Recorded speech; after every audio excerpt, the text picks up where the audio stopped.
Close your eyes, and imagine the world before empires ruled the horizon. A soft morning mist rises from a narrow river winding through gentle hills. Along its banks, small settlements stir as the sun climbs higher. This river is called the Tiber, and beside it, a modest village begins to take shape, quiet, unremarkable, unaware of the destiny waiting just beyond the bend of time. Here, people live simply. They build homes from wood and clay, tend small fields, and gather around shared fires as evening falls. Stories are passed from one generation to the next, telling of twins raised by a she-wolf, of divine ancestry, and of a city born through fate rather than chance. These stories do not fade. They become the soul of Rome. As the settlement grows, it spreads across 7 low hills, each offering protection and perspective. Slowly, paths form between them. Markets appear. Wooden bridges cross the river, connecting people and ideas. Rome is no longer just a village, it is becoming a city. In its early days, kings rule the land. Some bring order, others leave scars. Yet the people learn an important lesson: power, when unchecked, can turn dangerous. And so, the kings are cast out, replaced by a new system, one built on shared rule, debate, and law. This new Rome calls itself a republic. Citizens gather in open forums, where voices rise and fall in careful argument. Senators debate beneath the open sky, guided by tradition and precedent. Laws are written down and displayed publicly so all may see them, ensuring justice is not hidden behind privilege or secrecy. Yet not all voices carry equal weight. Society is divided between ancient families and common citizens. Tension simmers, sometimes boiling over into protest and reform. Over time, new offices emerge, designed to protect the many from the few. Power shifts slowly, negotiated rather than seized, shaping a political system both resilient and fragile. Rome's strength does not come only from words. Beyond the city, fields stretch outward, worked by farmers who understand discipline and endurance. Every citizen is expected to serve when called, standing shoulder to shoulder in tightly packed formations. These soldiers carry rectangular shields and short swords, training not for individual glory, but collective survival. Step by step, Rome expands. Nearby rivals fall. Alliances form. Roads are laid across hills and valleys, built straight and strong, allowing armies and ideas to move quickly. With each conquest, Rome absorbs new lands, new peoples, and new customs, binding them together through law, language, and shared obligation. The gods watch closely. Temples rise throughout the city, each dedicated to a different divine presence. Jupiter rules the sky, Juno guards marriage and family, Mars oversees war and courage. Romans believe their success depends on honoring these forces correctly, through ritual, sacrifice, and careful observance of omens. Before any major decision, priests read signs in the flight of birds or the entrails of animals. Nothing is rushed. The universe must be consulted. Daily life unfolds with quiet rhythm. At dawn, citizens greet one another in the streets. Shopkeepers open their stalls. Bakers prepare bread. Water flows through public fountains, carried across the city by towering aqueducts that stretch like stone ribbons across the countryside. Homes range from modest apartments to elegant houses centered around open courtyards. In wealthier homes, walls are painted with scenes of nature, mythology, and distant lands, windows into worlds both real and imagined. Family stands at the center of Roman life. The household is ruled by tradition and authority, yet bound by loyalty and duty. Ancestors are honored through small shrines, their memory believed to guide the living. To forget one's past is to lose direction. As Rome grows richer, so does its appetite. Trade flows in from distant shores, olive oil, wine, grain, metals, and fine goods. The city becomes a crossroads of the Mediterranean world, absorbing influences while reshaping them in its own image. Public spaces grow grander. Stone temples replace wood. Basilicas rise for business and law. Great open squares echo with footsteps and voices. Entertainment becomes a shared experience. Chariot races thunder across vast tracks, drawing cheers that ripple through the city like waves. Time itself becomes organized. Months are named. Days are measured. Festivals mark the passing seasons, offering rest and celebration in a world driven by duty. The calendar becomes a tool not just of time, but of unity. Through all of this, Rome remembers one lesson above all others: order must be maintained. Discipline, loyalty, and respect for tradition become sacred values. To serve Rome is to serve something greater than oneself. And for a time, this belief carries the city forward, unstoppable. As night falls, torches flicker along stone streets. The city hums softly, alive with promise. Rome does not yet know how vast it will become, or how heavy that greatness will one day feel. But the foundations are set. And the empire, though still unseen, has already begun to rise.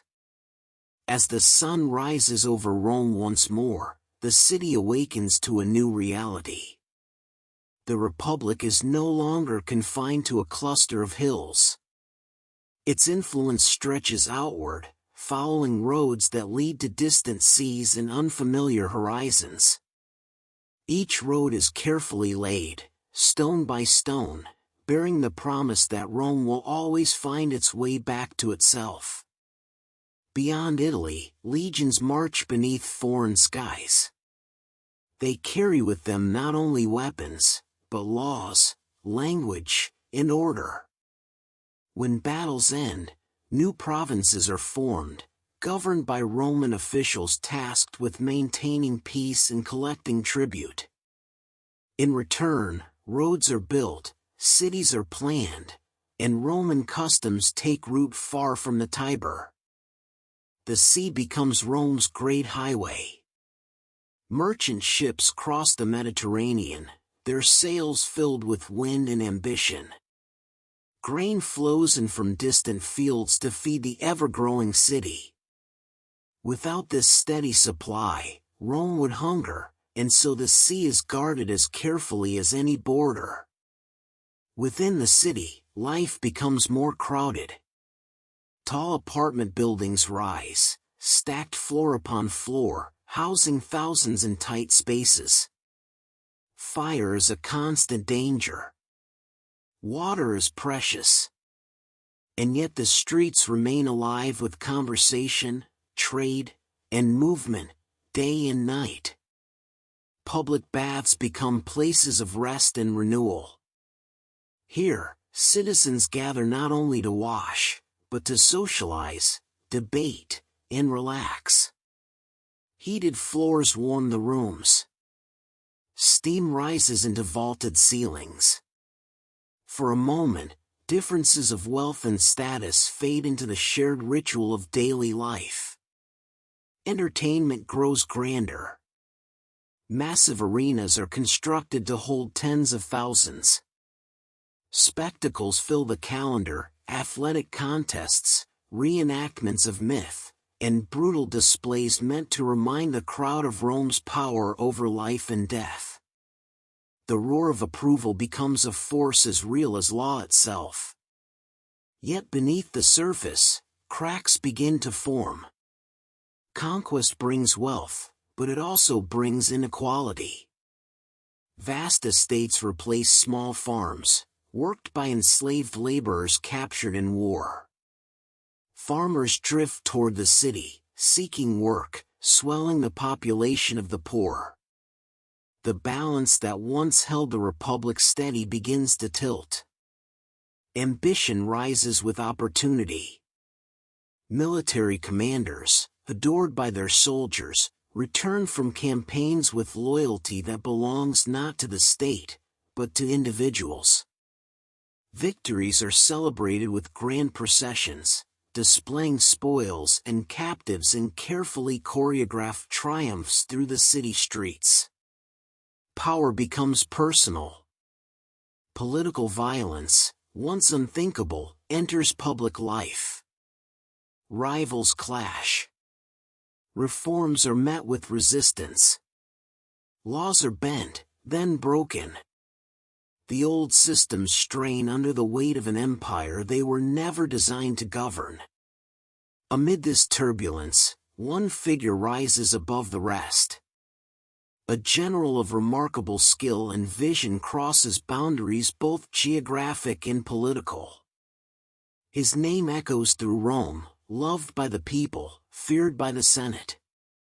When he marches his army toward the city itself, the Republic holds its breath. The old order does not survive. Civil war reshapes the world.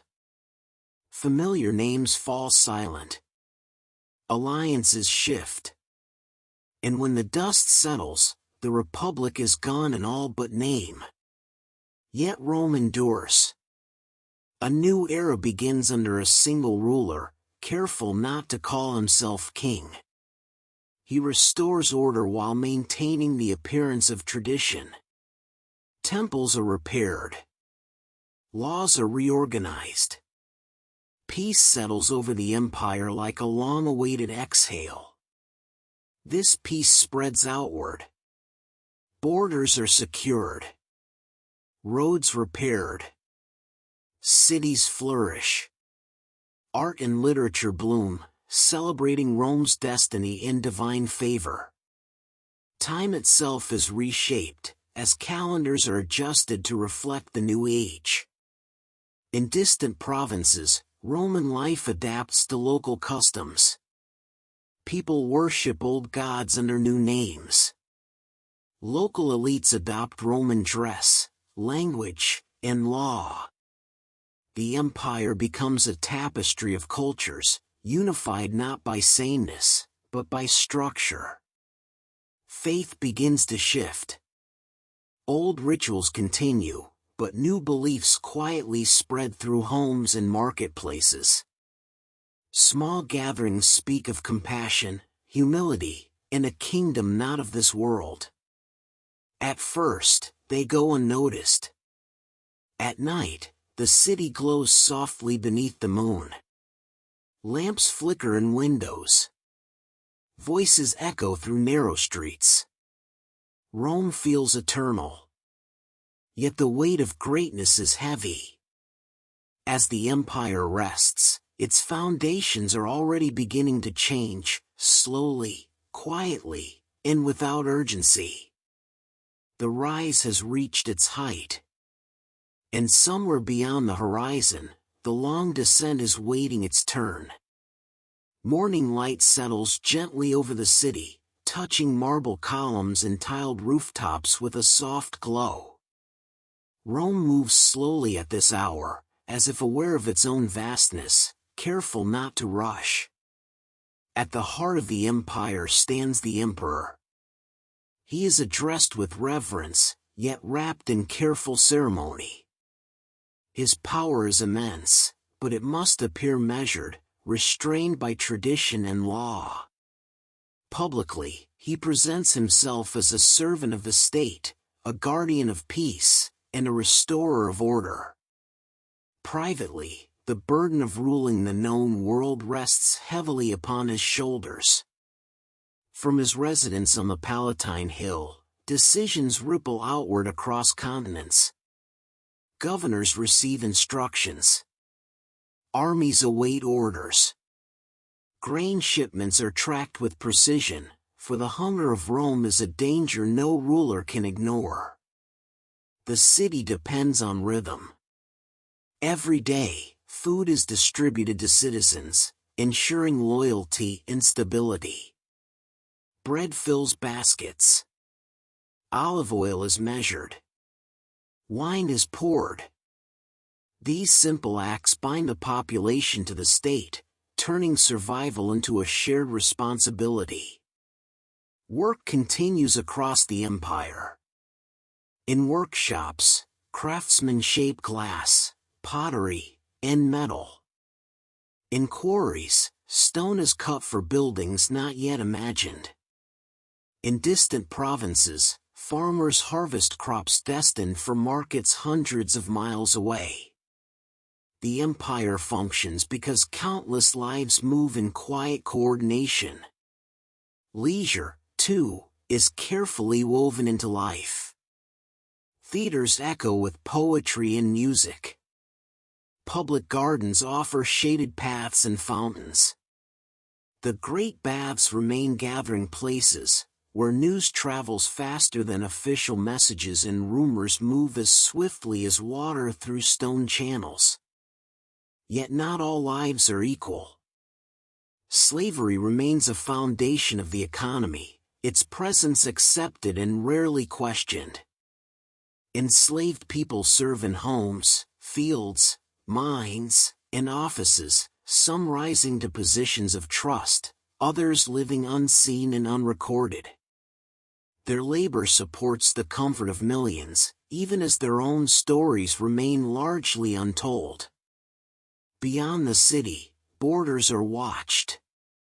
Along rivers and deserts, soldiers stand guard in distant forts. They build walls, roads, and camps, bringing Roman order to the edges of the world. Life on the frontier is quiet, disciplined, and often lonely, shaped by routine and vigilance rather than glory. Time passes, and emperors come and go. Some rule wisely, strengthening institutions and maintaining peace. Others rule through fear, suspicion, and spectacle. Palaces become places of intrigue. Whispers travel through corridors. Power changes hands through adoption, inheritance, or sudden violence. Despite uncertainty at the top, daily life continues. Children learn their letters. Teachers recite lessons. Philosophers walk shaded colonnades, debating virtue, reason, and the nature of the soul. Greek ideas mingle with Roman tradition, shaping a worldview that values order, discipline, and duty. Religion quietly evolves. Ancient gods are still honored, their temples filled with offerings and incense. Yet mystery cults attract followers seeking personal salvation, secret knowledge, or comfort beyond ritual. Eastern beliefs find homes in Roman cities, their symbols blending with familiar forms. Among these new paths, one faith grows steadily. It speaks of humility rather than power, of love rather than conquest. Its followers gather in private, sharing meals and stories, forming communities that cross social boundaries. At first, they are misunderstood, sometimes feared, sometimes ignored. Authority watches closely. Loyalty to the emperor is not merely political, it is sacred. Public rituals honor the ruler's spirit, reinforcing unity across the empire.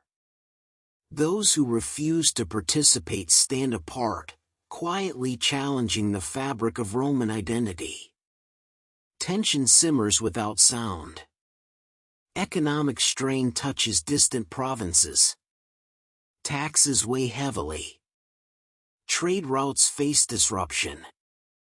Plagues move silently through crowded cities, reminding everyone of how fragile order can be.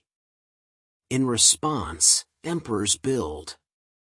Monuments rise higher. Statues grow larger.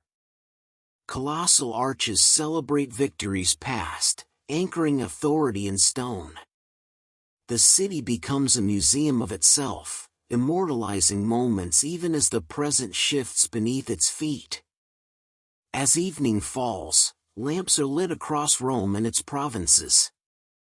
In homes and inns, conversations drift from politics to poetry, from worry to laughter. Life persists, adaptable and resilient. Yet beneath the marble surface, unseen pressures continue to gather.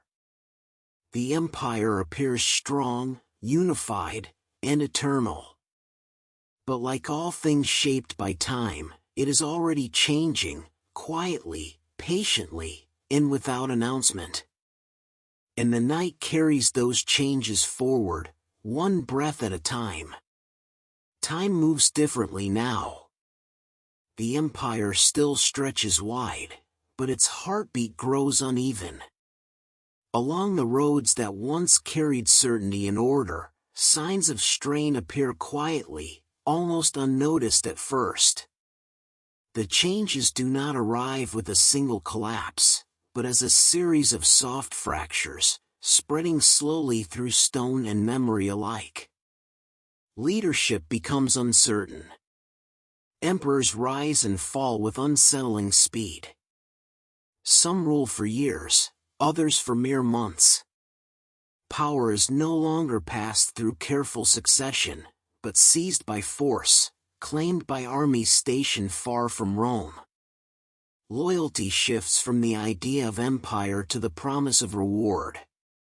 At the edges of the world, borders begin to bend. Communities beyond the frontier press inward, not always as enemies, but as families seeking land, protection, and stability.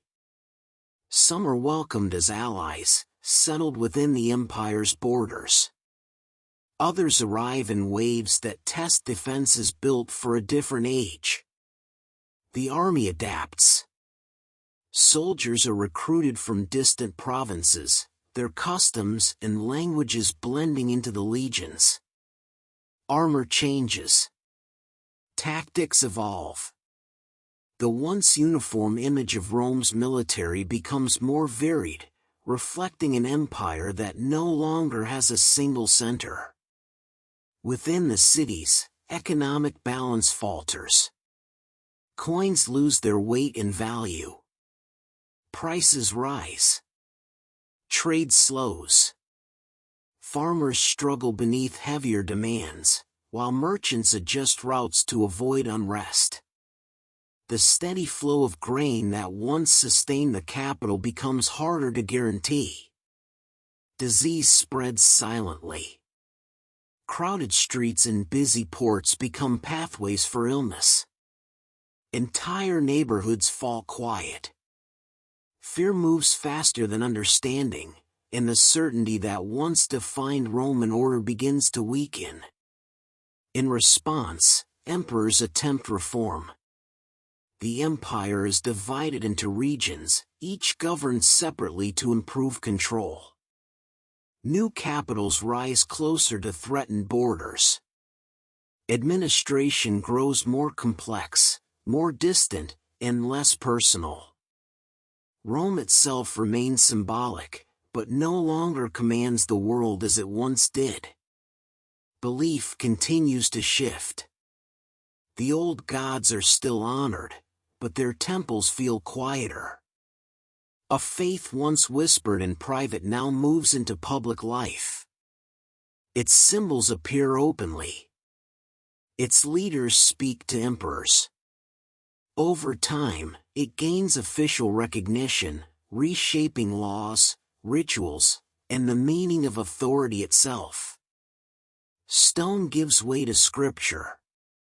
Monuments remain, but moral guidance increasingly comes from written teachings rather than ancestral tradition. The empire begins to define itself not only by law and territory, but by belief. Cultural life changes with it. Philosophers write of inner discipline rather than civic duty.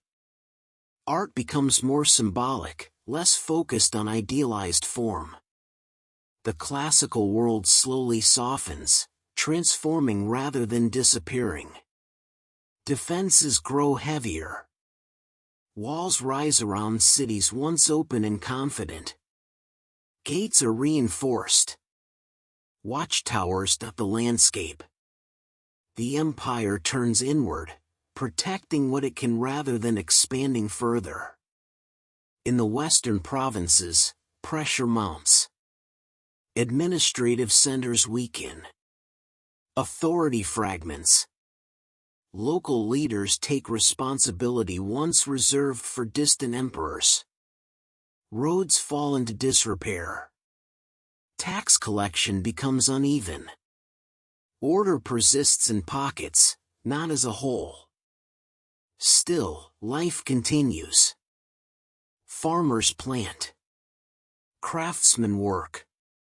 Children are born into a world that feels ordinary to them, even as it shifts beneath their feet. For most, the end of an empire is not an event, it is a slow adjustment to new realities. In the East, stability endures longer. Cities remain vibrant. Trade continues. Knowledge is preserved. The empire's identity shifts eastward, adapting and surviving in forms that feel both familiar and new. And then, one moment comes to symbolize many years. A young ruler, scarcely prepared for the weight he carries, yields authority in the West.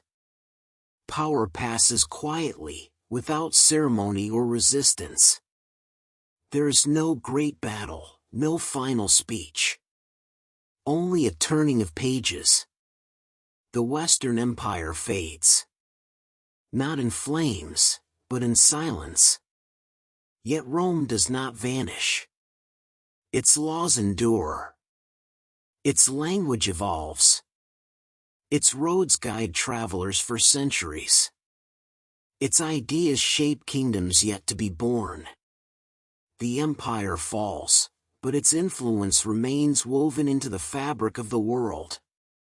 As night settles over ruined forums and distant capitals alike, the stones seem to exhale. They have carried memory long enough. And in that quiet, something new begins, built upon the echoes of what once was. Long after the noise has faded, the land remembers. Morning light touches broken columns and worn stone paths, tracing lines laid down centuries before. Grass grows between paving stones, yet the roads still guide travelers, leading them across valleys and hills with quiet certainty. They were built to last, and in many places, they still do. Cities rise where Roman towns once stood. Their foundations follow ancient plans, grids of streets, central squares, public buildings placed with intention. Even when names change and languages evolve, the shape of Roman order remains beneath the surface, shaping how people gather, govern, and live together. The law endures. Long after emperors fade into memory, Roman legal principles continue to guide courts and councils. Ideas of contracts, citizenship, property, and justice pass from one age to the next, carried forward not by armies, but by study and tradition. Language carries echoes. Latin shifts and transforms, becoming new tongues spoken across distant lands. In monasteries and schools, scholars copy ancient texts by lamplight, preserving words written centuries earlier. Through them, Roman thought continues to speak. Faith, too, carries Rome forward. What began as a quiet movement grows into a force that shapes kingdoms and cultures. Churches rise within former basilicas. Old rituals give way to new ceremonies. Yet organization, hierarchy, and governance still reflect Roman structure beneath sacred robes. In the East, the empire lives on. Cities remain fortified. Administration continues. Emperors rule from gleaming capitals, blending Roman tradition with new influences. Art, law, and ceremony evolve, but the memory of Rome remains central, a living inheritance rather than a ruin. Knowledge is gathered and preserved. Mathematics, engineering, medicine, and philosophy pass through Roman hands into future generations. Aqueducts inspire new systems. Concrete techniques are studied, admired, and rediscovered centuries later. The calendar continues its rhythm. Months still carry ancient names. Days follow patterns shaped long ago. Time itself bears the imprint of Rome's attempt to bring order to the world. Military ideas persist. Formations, discipline, and command structures influence armies far beyond the empire's borders. Strategy becomes something studied, recorded, and refined rather than improvised. Art remembers balance.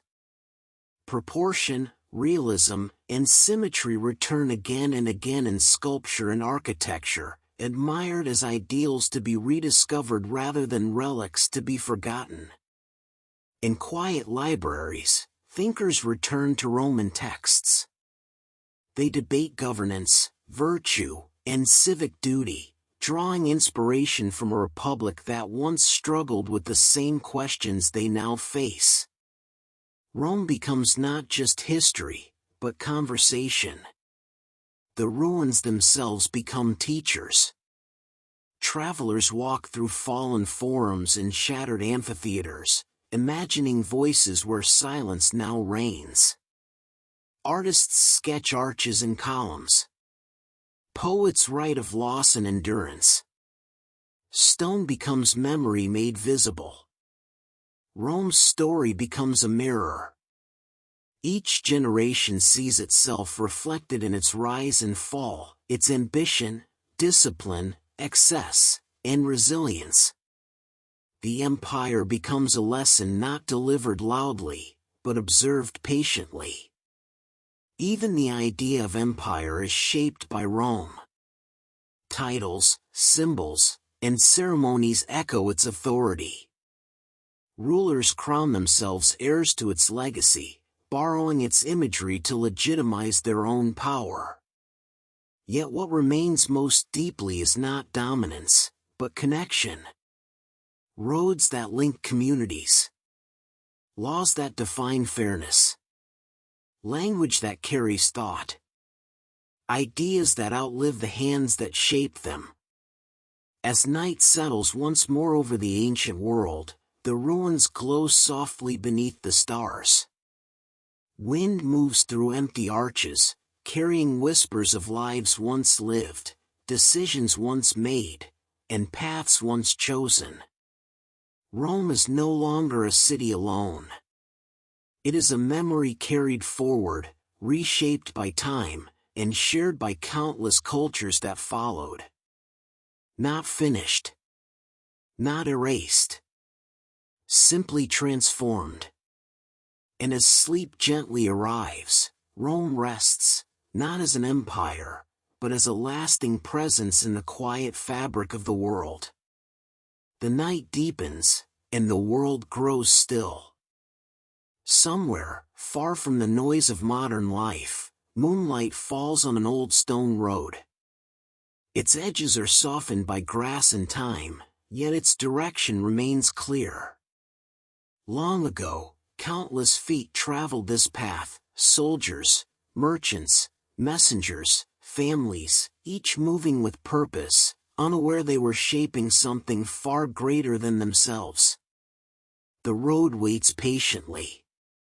It no longer carries legions or caravans, but it remembers them. The stones hold warmth from the sun and stories from the past, offering quiet proof that nothing truly disappears, it only changes form. Across Europe and beyond, Roman walls lie half-buried beneath fields and cities. Some are visible only as outlines in the land, revealed by morning frost or the curve of a river. Others stand openly, their arches framing sky instead of banners. They are not abandoned. They are resting. In old towns, church bells ring where forums once stood. Markets gather where citizens once debated. Beneath modern streets, layers of Roman foundations still support daily life, unseen and unremarked upon, yet essential. Language continues to breathe Rome's memory. Words spoken casually carry ancient roots, terms for law, government, roads, time, and space. Even when their origins are forgotten, their structure remains, quietly shaping thought itself. In schools and universities, Roman thinkers still speak. Their questions echo across centuries. What makes a just society? How should power be restrained?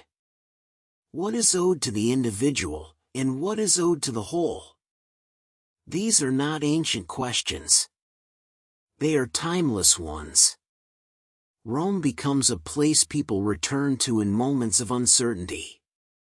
Not as a destination on a map, but as a reference in the mind. A reminder that greatness rises, struggles, adapts, and eventually yields, yet leaves something valuable behind. In art and architecture, Rome resurfaces again and again. Columns appear in new capitals. Domes rise over unfamiliar lands.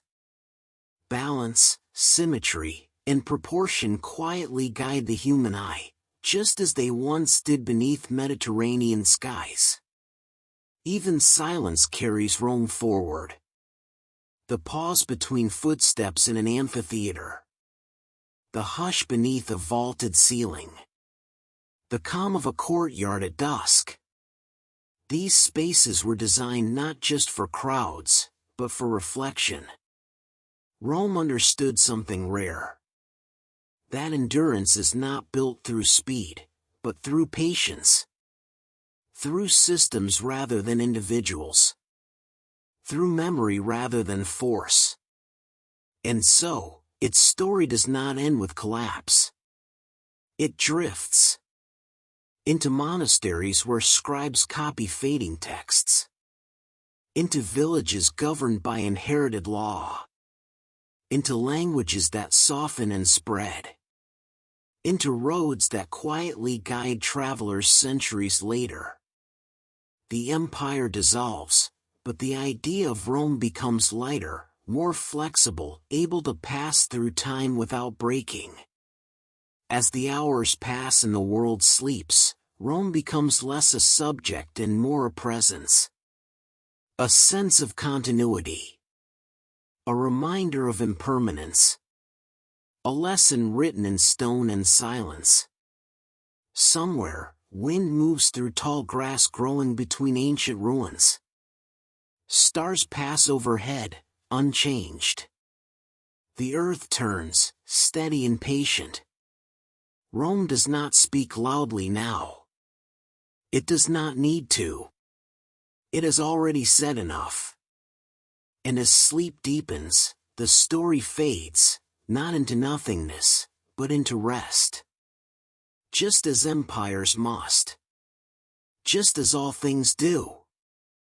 The world grows quieter now. Not empty, but softened, like a city seen through morning fog. Rome lingers in this quiet, no longer defined by borders or banners, but by the calm weight of what once was. Imagine walking slowly through an ancient street at dawn. The stones beneath your feet are smooth, worn by centuries of movement. Each step echoes gently, then fades. There is no hurry here. The street has waited far longer than any traveler ever could. Nearby, an old wall stands half covered in ivy. It once marked a boundary, a line between inside and out. Now it simply exists, neither guarding nor dividing. Time has released it from duty. In many places, Rome feels like this. Not commanding. Not demanding. Just present. The idea of Rome settles into the background of the world, shaping it quietly. Systems of governance, once enforced by decree, now exist as habits. Laws feel natural rather than imposed. Order feels expected, not earned. This is how influence truly lasts. Not through force, but through familiarity. In the countryside, old Roman fields still follow ancient divisions. Property lines trace decisions made long ago, preserved not because they are remembered, but because they work. The land accepts them without question. In cities, people gather in central squares. They may not know why the space feels right, why voices carry easily, why movement flows naturally, but Rome knew. It understood how humans move, meet, and belong. The empire learned by watching. By observing crowds. By measuring shadows. By listening to water. That knowledge remains embedded in stone and space, even after the builders are gone. As centuries pass, Rome becomes a reference point for memory itself. People speak of golden ages and declines. Of order and excess. Of strength and fragility. Rome becomes shorthand for the rise and fall of all things, an ancient mirror held up to every generation. Yet in sleep, these lessons soften. They lose sharp edges. They become rhythms instead of warnings. The mind no longer analyzes Rome, it drifts through it. Past the quiet bathhouse where steam once rose. Past the library where scrolls were read by lamplight. Past a modest home where a family once gathered for an evening meal. None of these moments were meant to be remembered. And yet, they are. Because history is not only shaped by emperors and armies. It is shaped by ordinary days repeated gently, over and over, until they form a civilization. Rome understood routine. The comfort of schedules. The reassurance of structure. The calm of knowing what comes next. These qualities made the empire feel stable, even when it was not. And they still calm the mind now. As sleep deepens, Rome becomes less visual and more atmospheric. A sense of stone cooling at night. The distant sound of water moving through channels. The low murmur of voices fading into silence. Thoughts slow, following the same paths again and again, like footsteps returning home. Rome does not insist on being remembered tonight. It simply keeps watch. As it has always done. Through ruins. Through language. Through the quiet order beneath the world. And as the listener drifts further into rest, Rome becomes what it has always been beneath the empire. A place of continuity. A long breath between beginnings and endings. A reminder that even the greatest structures eventually learn how to rest. And so does the mind. The night remains still. There is no urgency here. No destination. Only a sense of quiet presence. Somewhere beneath the stars, an ancient Roman road lies at rest. The stones are cool now, holding the memory of warmth from the day. They do not move. They do not ask. They simply remain. The road stretches forward and backward, with no clear beginning or end. Footsteps are no longer needed. Time moves differently here. It flows slowly, like water through old channels, guided by shapes carved long ago. The sound is gentle, almost unnoticeable. A steady rhythm. A breath. Rome exists in this rhythm. Not as an empire.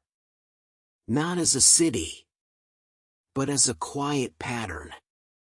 Stone arches rise softly into the dark, framing open sky. The air is calm. Cool. Familiar. The space feels balanced, even when empty. Nothing needs to be remembered. The mind can rest. Somewhere, water moves through a forgotten aqueduct. It does not hurry. It follows the same path it has always followed, guided by gravity and patience. The water does not wonder where it is going. It already knows. Nearby, tall columns stand in gentle silence. Their shadows stretch and fade as moonlight shifts. The stone has learned how to wait. Rome learned this too. To wait. To endure. To become still. Thoughts slow down now. They drift like clouds across an open sky, appearing, softening, and dissolving. There is no need to follow them. Breathing becomes easier. In and out. The steady rhythm continues. In the distance, a wide open forum rests beneath the stars. No voices rise there now. No crowds gather. Only space. Only calm. The stones remember sound, but they do not repeat it. They let it go. As sleep deepens, images become simpler. A road. A column. Water. Stone. Each one familiar. Each one steady. Nothing changes quickly here. Nothing needs attention. Rome no longer teaches. It no longer warns. It simply holds the night. And if the mind wanders back to the beginning, that is fine. The road is still there. The water is still flowing. The stone is still resting. The story does not move forward. It gently circles. As it always has. As sleep deepens. As breathing slows. As the night continues. Welcome, dear traveler, to one of humanity's greatest journeys. Tonight, we embark on a voyage through the rise and fall of ancient Rome, a civilization that shaped the world in ways we are still discovering today. Let your mind settle, your body relax, and allow yourself to drift back through the centuries to a time when a small settlement on 7 hills would grow to become the greatest empire the world had ever known.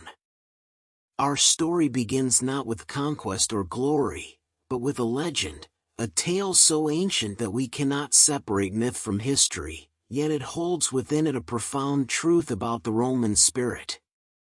Long ago, in the lands of Italy, there existed a city called Alba Longa, a place of power and tradition.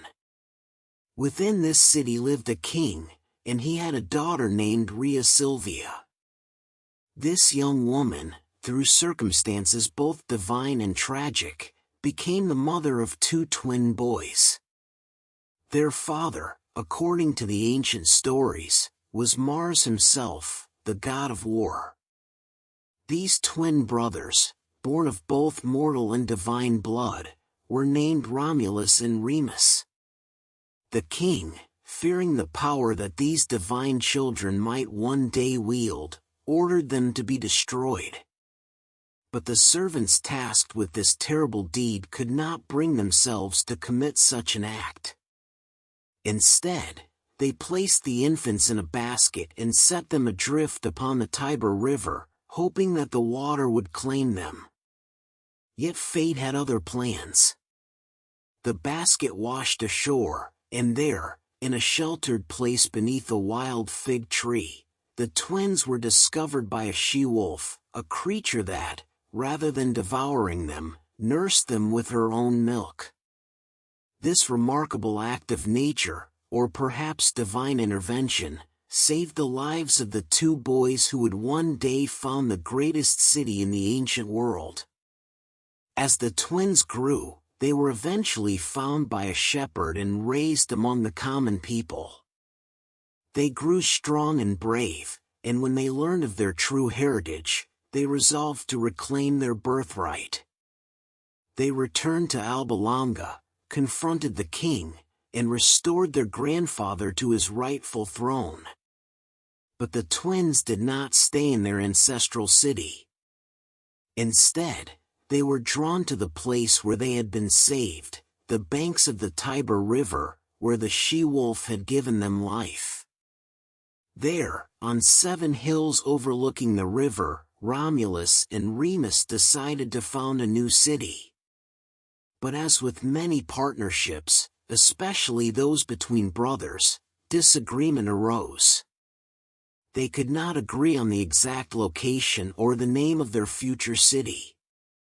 The conflict between them grew heated, and in a tragic moment, Romulus struck down his brother Remus. Whether this was an accident born of passion or a deliberate act, history does not tell us. What we know is that Romulus alone continued the work of founding the city. He named it Roma, after himself, and on the 21st day of April in the year 753 before the birth of Christ, Rome was officially founded. This date, 753 BC, marks the beginning of our story, though we must understand that this was not the beginning of human settlement in the region. People had lived on these 7 hills for centuries before Romulus arrived. What Romulus did was transform a collection of scattered villages into something greater, a unified city with a vision, a purpose, and a destiny. The early Romans were not yet the masters of the world. They were simply people trying to build something lasting on the banks of a river in the Italian peninsula. The early city of Rome was small and vulnerable. It was surrounded by other peoples, the Etruscans to the north, the Latins to the south, and various other tribes scattered throughout the peninsula. Rome's location on the Tiber River was both a blessing and a challenge. The river provided water, transportation, and access to trade, but it also made Rome vulnerable to attack and flooding. The 7 hills upon which the city was built provided some natural defense, but Rome was far from secure in those early centuries.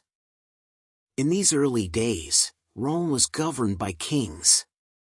The first king was Romulus himself, who ruled for nearly 40 years.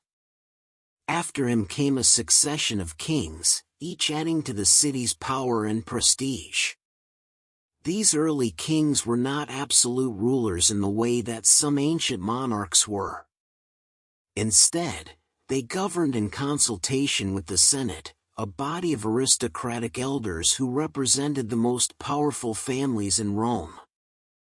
This Senate would become one of the most important institutions in Roman history, and its influence would grow as Rome itself grew. The early Roman society was divided into distinct classes. At the top were the patricians, the aristocratic families who owned land and held political power.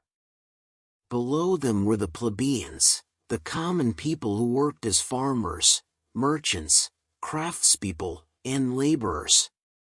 This division was not merely social, it was enshrined in law. Patricians and plebeians could not intermarry, and political power was almost exclusively in the hands of the patricians.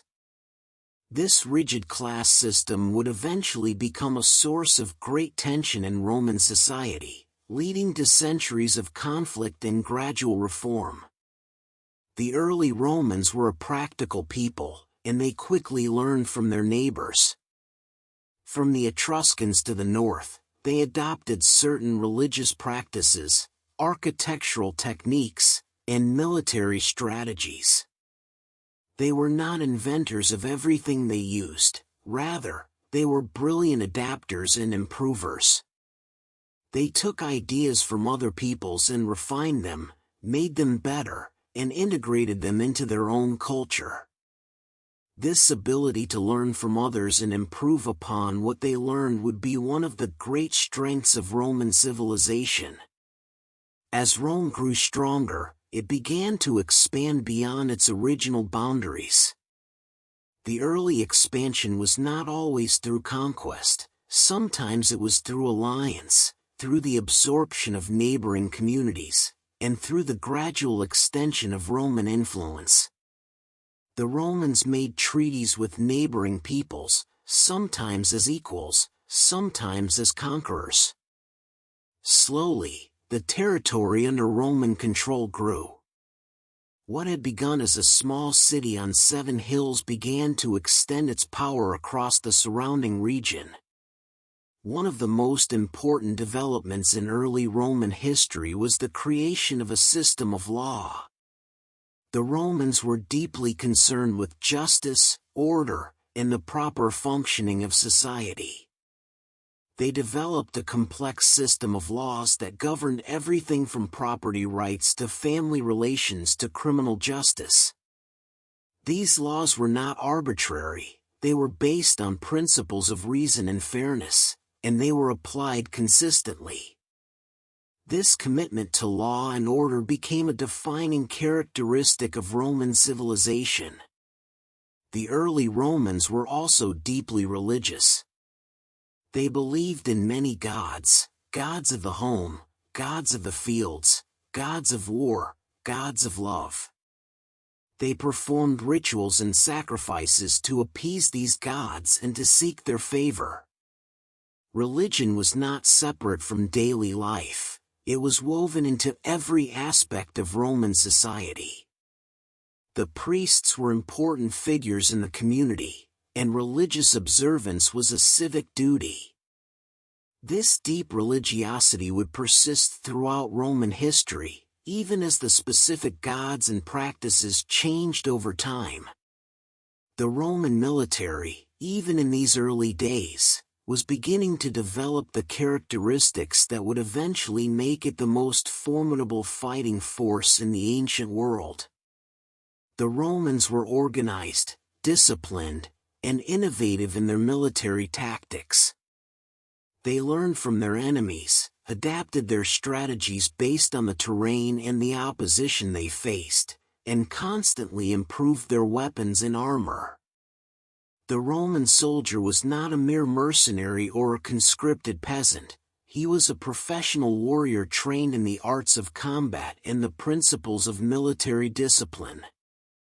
As the centuries passed and Rome continued to grow, the tension between the patricians and the plebeians intensified. The plebeians, who made up the vast majority of the population, increasingly resented their exclusion from political power and their legal inferiority. They demanded rights, representation, and a voice in the decisions that affected their lives. These demands would eventually lead to a series of reforms that gradually expanded political participation and legal rights to the common people.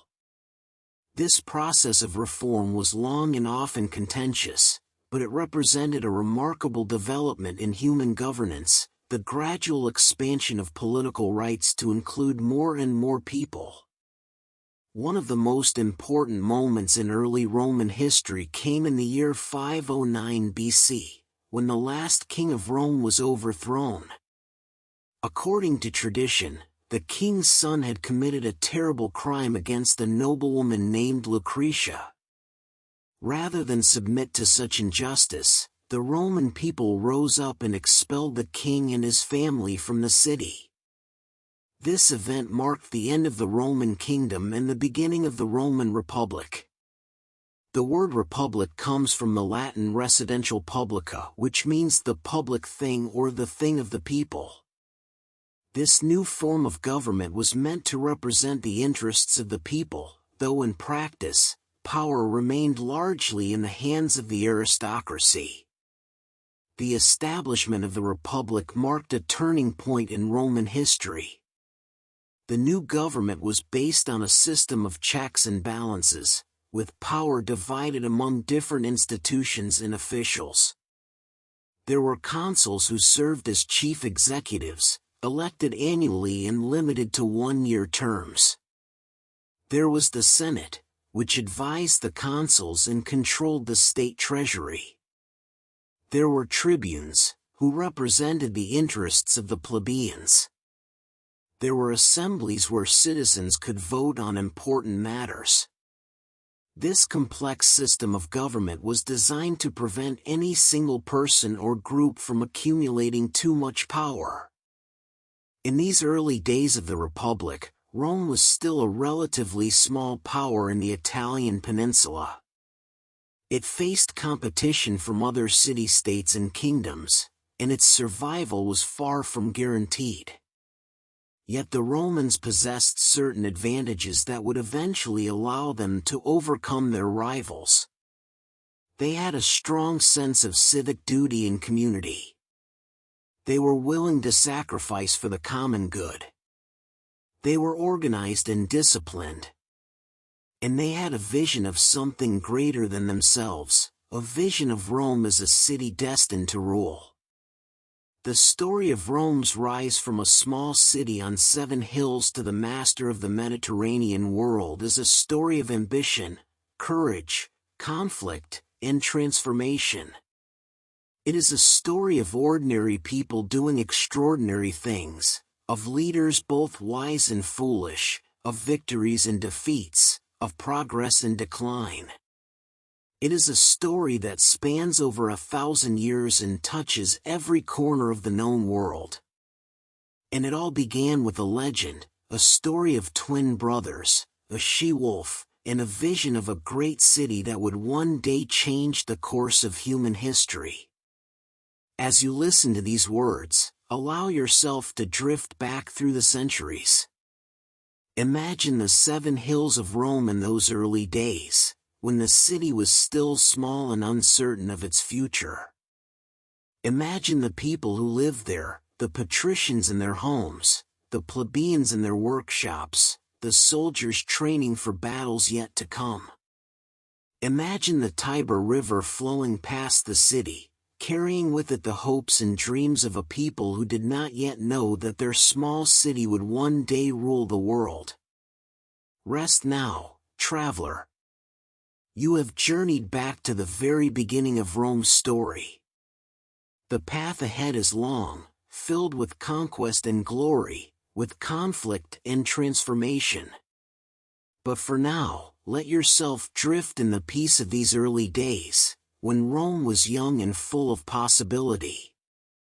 The greatest empire in human history is about to be born, but for now, we rest in the quiet moments before the storm. Welcome back, traveler. You have rested in the peace of Rome's founding.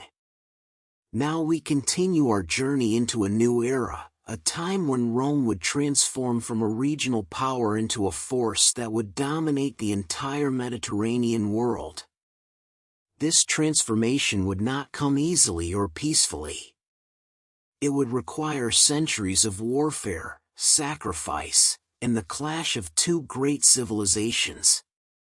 As the Roman Republic grew stronger in the Italian peninsula, it began to look beyond its borders.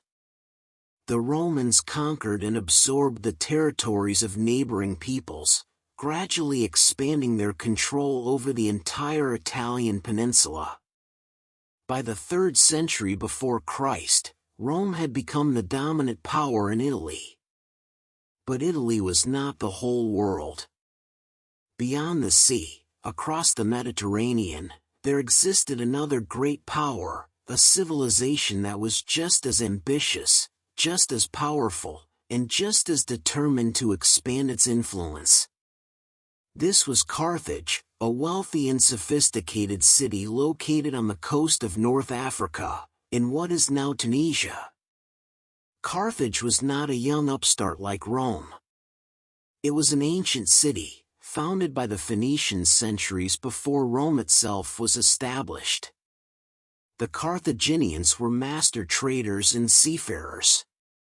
They had built a vast commercial empire that stretched across the Mediterranean and beyond. They controlled trade routes, established colonies, and accumulated wealth on a scale that was almost unimaginable. Where Rome was a land power, built on the strength of its infantry and its military discipline, Carthage was a sea power, built on the strength of its navy and its commercial networks. For a time, Rome and Carthage coexisted, each respecting the other's sphere of influence. But as Rome expanded and Carthage expanded, their interests began to collide. The collision point was Sicily, a large and fertile island that lay between Italy and North Africa. Both Rome and Carthage wanted to control Sicily, for whoever controlled Sicily would control the trade routes and the wealth that flowed through the Mediterranean.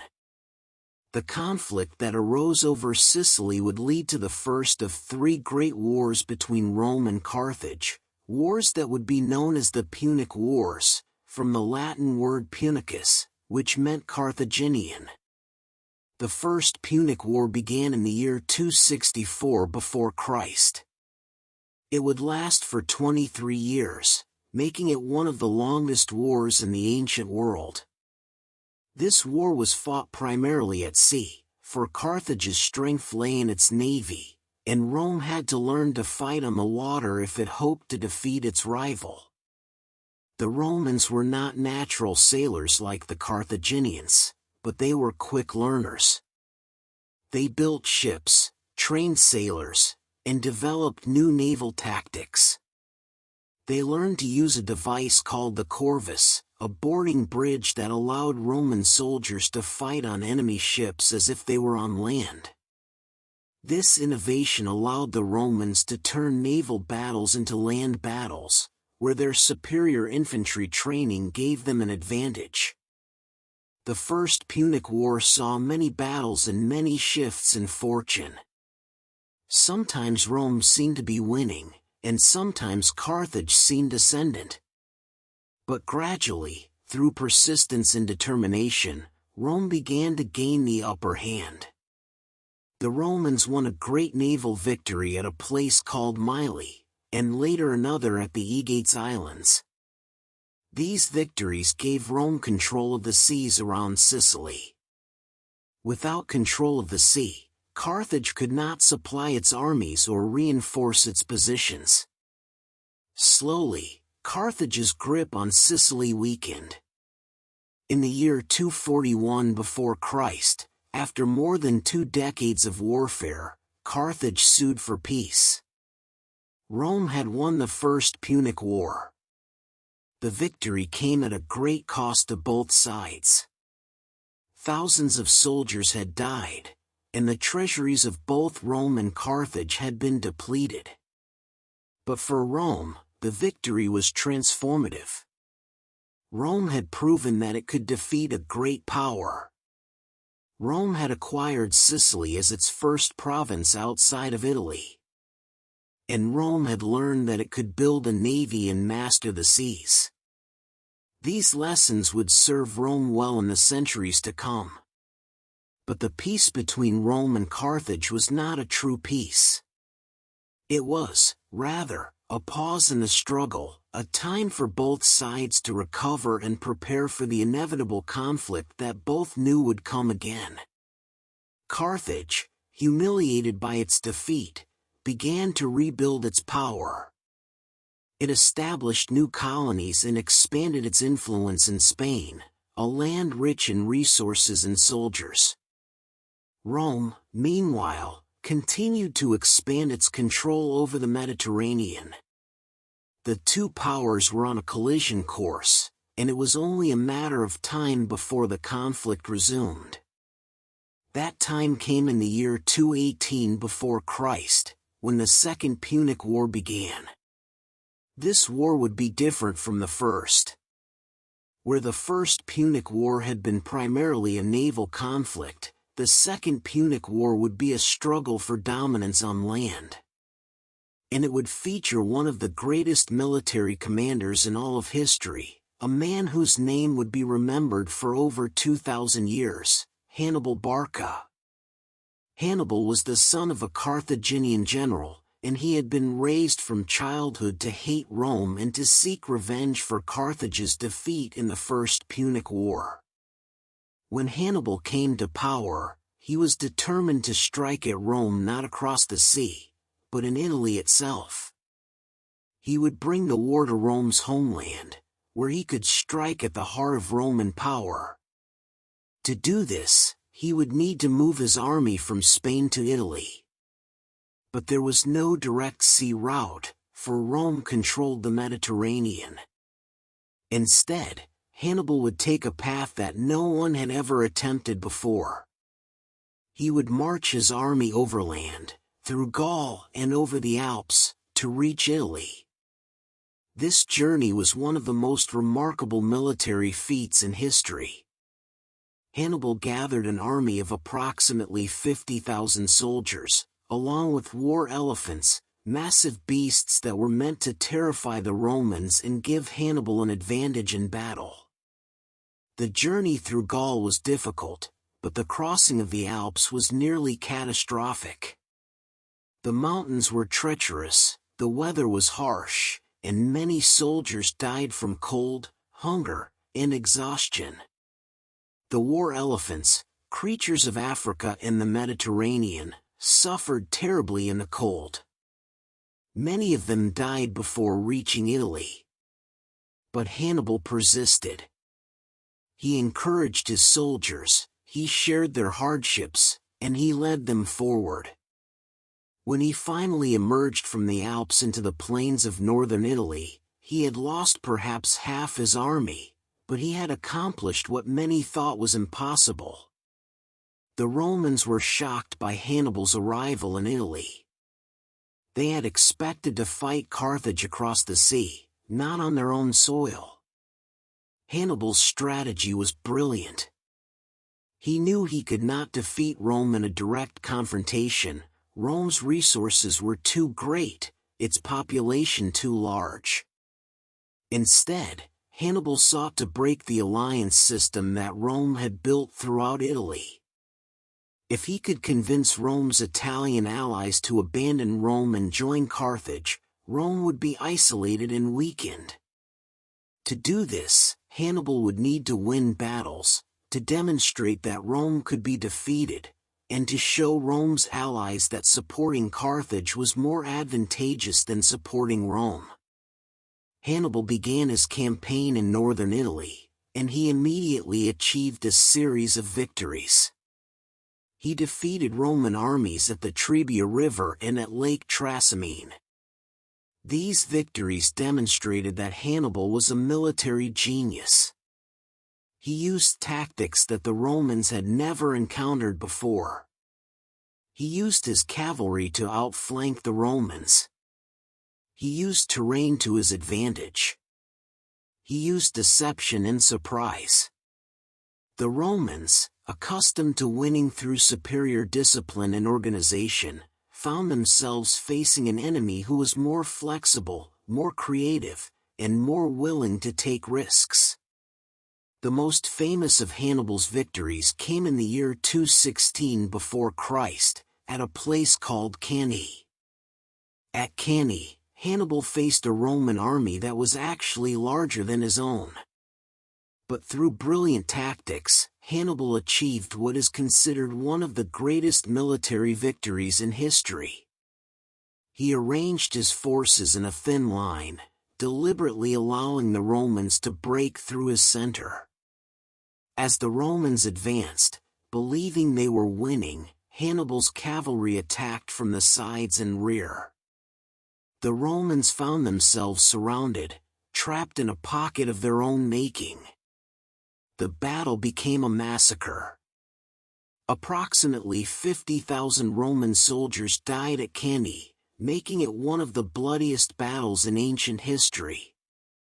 The victory at Cannae sent shockwaves through the Mediterranean world. Many of Rome's Italian allies, seeing that Rome could be defeated, began to consider switching their allegiance to Carthage. Some cities actually did switch sides. Rome itself was gripped by fear. There were those who believed that Rome was finished, that Hannibal would march on Rome itself and destroy the city. But Rome did not surrender. Instead, Rome's leadership made a crucial decision. Rather than face Hannibal in direct battle, Rome would avoid him. Rome would use its superior resources and manpower to wear Hannibal down over time. Rome would rebuild its armies and strike at Carthage's allies and territories. Rome would make the war so costly for Carthage that eventually, Carthage would have to give up. This strategy, which came to be called the Fabian strategy after the Roman general Fabius Maximus who championed it, was controversial. Many Romans wanted to fight Hannibal directly, to restore Roman honor through victory in battle. But Fabius understood that direct confrontation with Hannibal was likely to result in disaster. Better to avoid battle, to wear the enemy down, and to strike when the advantage lay with Rome. This strategy was unpopular, but it was wise. Over the years, it began to work. Hannibal won battles, but he could not win the war. Rome's resources were too great. Rome's population was too large. Rome's determination was too strong. The turning point came when Rome decided to carry the war to Carthage's homeland. A Roman general named Scipio Africanus led an army to North Africa and defeated Hannibal's brother Hasdrubal. Then Scipio himself defeated Hannibal in a final battle at a place called Zama in the year 202 before Christ. This battle marked the end of the Second Punic War. Hannibal, the great general who had nearly destroyed Rome, was defeated. Carthage, exhausted by decades of war, sued for peace. The Second Punic War had lasted 17 years. It had cost both Rome and Carthage enormous resources and countless lives. But for Rome, the outcome was clear. Rome had survived the greatest challenge to its existence. Rome had proven that it could overcome even the greatest military genius of the age. And Rome had emerged as the dominant power in the Mediterranean world. But Carthage was not destroyed. It remained a wealthy city, still a potential threat to Rome. Some Roman leaders, particularly a senator named Cato, believed that Carthage must be completely destroyed if Rome was ever to be truly safe. Cato would end every speech he made in the Senate with the same phrase, Carthago delenda est, Carthage must be destroyed. His persistence eventually won out. In the year 149 before Christ, Rome declared war on Carthage for the third and final time. The Third Punic War was brief compared to the first two. Carthage, weakened by its previous wars with Rome, could not mount an effective defense. Rome's armies surrounded the city and besieged it. The siege lasted for 3 years, but eventually, Carthage's defenses were breached. The city was conquered, and in a final act of destruction, Rome razed Carthage to the ground. The city that had been one of the greatest powers in the Mediterranean world was reduced to ruins. Some say that Roman soldiers sowed salt in the fields around Carthage so that nothing would ever grow there again. Whether this is true or merely legend, the message was clear: Rome had eliminated its greatest rival. With the destruction of Carthage, Rome's dominance over the Mediterranean world was complete and unchallenged. Rome had conquered not just territories, but the very idea that any other power could stand against it. The Punic Wars had transformed Rome from a regional power into a world power. The lessons learned in these wars, about military strategy, about naval warfare, about the importance of persistence and determination, would shape Roman civilization for centuries to come. Rest now, traveler. You have witnessed the greatest struggle of the ancient world.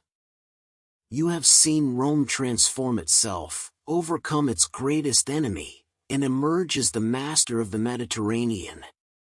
The journey ahead will take us through Rome's continued expansion, through civil war and political turmoil, through the rise of great generals and emperors. But for now, let yourself drift in the aftermath of these great wars, in the peace that comes after struggle, in the knowledge that Rome has proven itself to be the greatest power the world has ever known. Welcome back, traveler. You have journeyed through Rome's founding and its rise to dominance over the Mediterranean world. You have witnessed the great struggles against Carthage and seen Rome emerge victorious.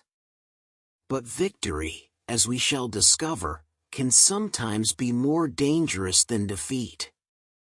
For in the aftermath of Rome's triumph, a new kind of struggle would begin, not against foreign enemies, but within Rome itself. This internal conflict would ultimately transform the Republic into an empire. After the destruction of Carthage, Rome stood alone as the master of the Mediterranean world. The wealth that flowed into Rome from its conquered territories was immense. Generals returned home with vast fortunes. The state treasury overflowed with gold and silver. But this wealth was not evenly distributed. The rich became richer, while the poor became poorer. The small farmers who had once formed the backbone of Roman society found themselves unable to compete with large estates worked by enslaved people. Many farmers lost their land and moved to the cities, where they lived in poverty and desperation. The Roman Republic, which had been built on the strength of its citizen soldiers, was beginning to fracture from within. Into this troubled situation stepped two brothers who would attempt to reform Roman society and redistribute wealth to the poor. Their names were Tiberius Gracchus and Gaius Gracchus, and they are known to history as the Gracchi brothers. Tiberius, the elder brother, was elected tribune in the year 133 before Christ. As tribune, he had the power to propose legislation to the people. Tiberius proposed a radical reform: the state should reclaim public land that had been illegally taken by wealthy landowners and redistribute it to poor citizens who would farm it. This land reform would strengthen the citizen peasantry and restore Rome's military strength, for the army depended on having enough small landowners to provide soldiers. The proposal was revolutionary. The wealthy landowners who had illegally seized the public land were outraged. They had grown accustomed to their vast estates and the wealth they produced. They did not want to give up their ill-gotten gains. They used their influence in the Senate to oppose Tiberius's reforms. But Tiberius was determined. He appealed directly to the people, bypassing the Senate. The people, desperate for land and opportunity, supported him. The reform passed. A commission was established to survey the public land, reassert state claims to it, and redistribute it to poor citizens. But the wealthy landowners were not finished. They saw Tiberius as a threat to their power and their wealth. They conspired against him. When Tiberius attempted to run for tribune again, which was technically illegal but which he felt was necessary to protect his reforms, the Senate used this as an excuse to move against him. In the year 133 before Christ, a mob of senators and their supporters attacked Tiberius and killed him. He was the first Roman to be murdered for his political beliefs. His death sent shockwaves through Rome. The Republic had crossed a line. Political violence had become an accepted tool of power. Tiberius's death did not end the reform movement. His younger brother Gaius, who had been serving on the land commission established by Tiberius, took up the cause. Gaius was elected tribune in the year 123 before Christ. He was an even more ambitious reformer than his brother. Gaius not only continued the land distribution program, but he also enacted reforms in military service, making it easier for poor citizens to serve in the army. He also established a program to provide cheap grain to the poor, so that they would not starve. These reforms were popular with the common people, but they were hated by the wealthy in the Senate. Like his brother, Gaius faced opposition from the Senate and the wealthy landowners. And like his brother, Gaius was eventually killed for his political beliefs. In the year 121 before Christ, a mob attacked Gaius and his supporters. Gaius, seeing that he was defeated, chose to take his own life rather than be captured. With the death of the Gracchi brothers, the reform movement was crushed. But the damage to the Republic had been done. The violence that had been unleashed could not be contained. The Republic had shown that it was willing to use murder and mob violence to suppress reform. This precedent would have grave consequences in the years to come. In the decades following the death of the Gracchi brothers, Rome continued to expand its empire. But internally, the Republic was becoming increasingly unstable. The army, which had once been composed of citizen soldiers who fought for the glory of Rome, was becoming professionalized. Soldiers were now recruited from the poor and the desperate, and they served for pay rather than for patriotic duty. This professionalization of the army was necessary to maintain Rome's vast empire, but it had a dangerous consequence: soldiers became loyal to their generals rather than to the Republic. A general who could reward his soldiers with land and wealth could command their loyalty in a way that the Republic could not. This dangerous dynamic came to a head in the conflict between two great generals, Gaius Marius and Lucius Sulla. Marius was a military genius who had defeated the Germanic tribes of the Cimbri and the Teutons, which had threatened Rome itself. Marius had also reformed the army, creating a more professional and efficient fighting force. He had been elected consul an unprecedented 6 times, a record that demonstrated his popularity with the people and his military success. But Marius was not of noble birth. He was a man of humble origins who had risen through military skill and determination. This made him suspect to the aristocracy, who believed that power should remain in the hands of the old noble families. Sulla was Marius's rival. He was a nobleman of ancient lineage, and he represented the interests of the aristocracy. Sulla was also a brilliant general, and he had achieved great military successes in the East. When Marius retired from power, he was alarmed to see Sulla rising to a position of great influence. The two men, who had once served together, became bitter enemies. Their rivalry would tear Rome apart. The conflict between Marius and Sulla erupted into civil war. For the first time in Roman history, Roman armies marched against each other on Roman soil. Soldiers who had been trained to fight foreign enemies now fought their fellow Romans. The violence was unprecedented. Thousands of Romans died in battles between Roman legions. The city of Rome itself became a battleground. Marius and Sulla took turns controlling the city, each massacring the supporters of the other. The Republic was tearing itself apart. Marius died in the year 86 before Christ, but the civil war continued. Sulla eventually emerged victorious.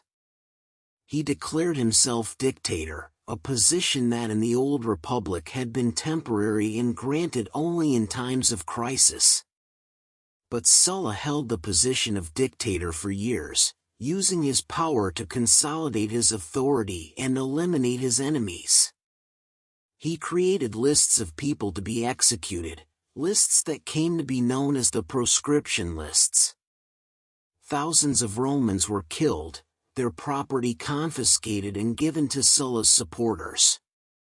Sulla demonstrated that the Republic was vulnerable to a strong man with an army loyal to him. He showed that constitutional limits could be ignored if one had sufficient military power. Sulla eventually retired from power and died, but the damage was done. The Republic had been mortally wounded. The precedent had been set: a general with a loyal army could seize power and rule as a dictator. The constitutional order had been shown to be fragile and subject to violation. Other ambitious generals would follow in Sulla's footsteps, and the Republic would continue to decline. In the years following Sulla's death, Rome continued to be plagued by internal conflict and political instability. The Senate was divided into factions, each supporting different powerful men. The streets of Rome were often filled with violence as rival gangs fought for control. The Republic was in crisis. Many Romans believed that the Republic was failing, that it could not govern effectively, and that something new was needed. Into this chaos stepped three men who would attempt to restore order by forming an informal alliance. Their names were Gnaeus Pompeius Magnus, known as Pompey the Great, Marcus Licinius Crassus, one of the richest men in Rome, and Gaius Julius Caesar, a brilliant general and politician. These three men formed what came to be known as the First Triumvirate, though it was not an official position, but rather an informal political alliance. The three men agreed to support each other's ambitions and to work together to control Roman politics. Pompey was a military hero who had conquered vast territories in the East and brought immense wealth to Rome. Crassus was a businessman and financier who had accumulated enormous wealth through his various enterprises. Caesar was a rising star in Roman politics, known for his military skill, his political acumen, and his ability to inspire loyalty in those who followed him. Together, these three men were powerful enough to dominate Roman politics. The First Triumvirate was not based on law or constitutional authority. It was simply an agreement between three powerful men to support each other.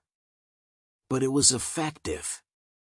The three men used their combined influence to control elections, to pass legislation favorable to their interests, and to prevent their enemies from gaining power. Caesar used the alliance to secure the position of consul, the highest office in the Republic. Once consul, Caesar used his authority to pass laws that benefited his allies and advanced his own power. But the first triumvirate was inherently unstable. The three men had different interests and different ambitions. They were united only by their desire for power. As time passed, tensions grew between them. Crassus and Pompey became rivals. Caesar, who was the most ambitious of the three, began to accumulate more power than his allies.